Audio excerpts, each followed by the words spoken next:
Olá, concurseiros, olá, profissionais da área jurídica. Sejam todos muito bem-vindos e muito bem-vindas ao F5 Jurídico.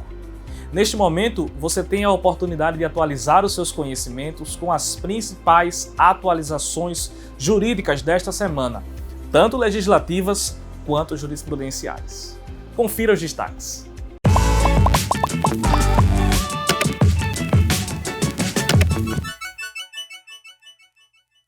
A atualização legislativa em destaque nesta semana diz respeito ao Decreto número 10.634 de 2021, que dispõe sobre a divulgação de informações aos consumidores referentes aos preços dos combustíveis automotivos, bastando a leitura da íntegra deste novo diploma legislativo para sua compreensão. No âmbito jurisprudencial, destacamos de início que o plenário do Supremo Tribunal Federal, ao apreciar um recurso extraordinário que teve a sua repercussão geral reconhecida, reafirmou a sua jurisprudência sobre a utilização do período de auxílio-doença como carência para a concessão de benefícios. Neste julgado, o ministro Luiz Fux, relator do recurso extraordinário em questão, propôs a edição de uma tese. Acompanhe comigo. Abre aspas.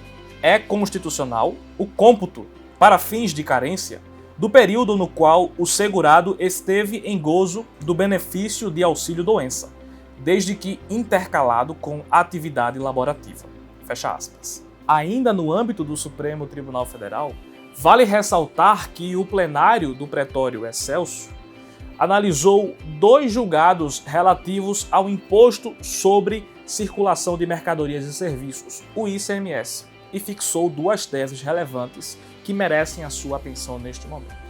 A primeira delas foi firmada no bojo de uma ação direta de inconstitucionalidade de relatoria do ministro Dias Toffoli e de um recurso extraordinário com repercussão geral reconhecida e de relatoria do ministro Marco Aurélio, que foram apreciados conjuntamente.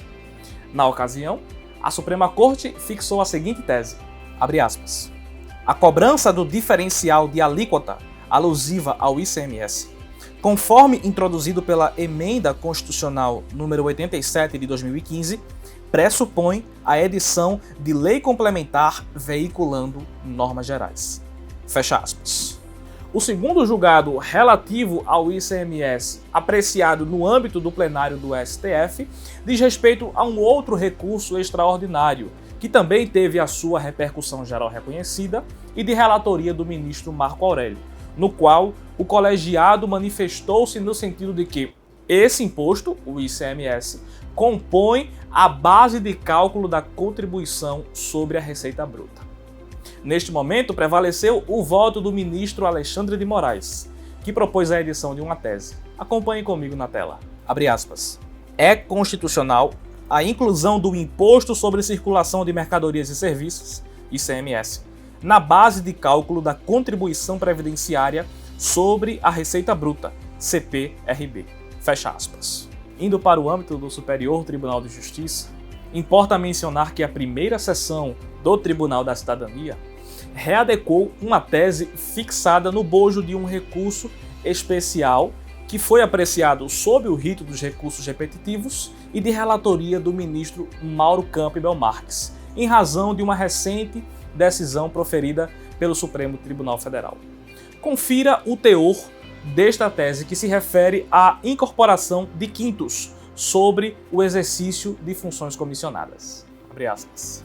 Servidores públicos federais civis não possuem direito às incorporações de quintos, décimos, pelo exercício de funções e cargos comissionados, entre a edição da Lei nº 9.624 de 1998 e a MP nº 2.225/48 de 2001.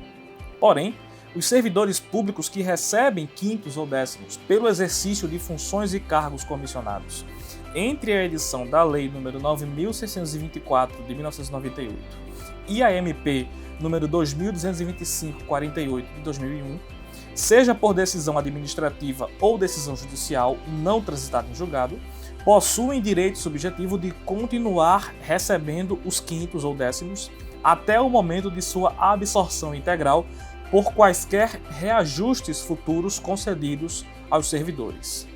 Nas hipóteses em que a incorporação aos quintos ou décimos estiver substanciada em coisa julgada material, não é possível a descontinuidade dos pagamentos de imediato. Fecha aspas.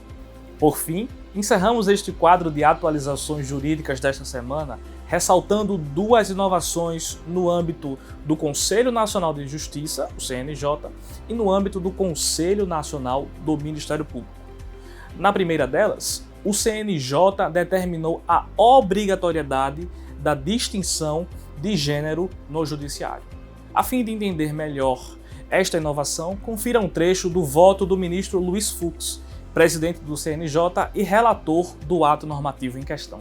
Abre aspas. O gênero masculino sempre foi utilizado para representar o sujeito universal, a totalidade da humanidade, sendo necessário marcar a existência de outro gênero, para além do hegemônico, com vistas à paridade estabelecida na Constituição Federal e ainda não completamente efetivada. O princípio da igualdade, extraído do artigo 5º da Constituição da República, é um dos pilares da administração pública, dela exigindo, como consequência, ações afirmativas para o combate e eliminação da discriminação sexual, preconizando a igualdade entre os gêneros em direitos e obrigações. Fecha aspas. Na segunda atualização em destaque, o Conselho Nacional do Ministério Público, o CNMP, aprovou uma emenda regimental que dispõe sobre a resolução de conflito de atribuições entre ministérios públicos, após uma recente decisão do Supremo Tribunal Federal a respeito da matéria. A fim de compreender melhor esta inovação, confira um trecho do voto do relator desta proposição. Abre aspas. É importante ressaltar e fazer transparecer no texto da norma que a competência deste CNMP não vai de encontro às disposições legais presentes em normas de regência da carreira, que especificam autoridades determinadas para resolver certos tipos de conflito de atribuições, sendo, portanto, residual, conforme jurisprudência do STF. Fecha aspas. Não apenas essas, como também outras inovações jurídicas, você pode conferir em nossas redes sociais e no portal de notícias do CERS. Lembre-se de sempre contar conosco para mantê-lo antenado às principais atualizações legislativas e jurisprudenciais do momento, a fim de potencializar a sua preparação para os concursos públicos e ou a sua atuação como profissional da área jurídica. Até a próxima!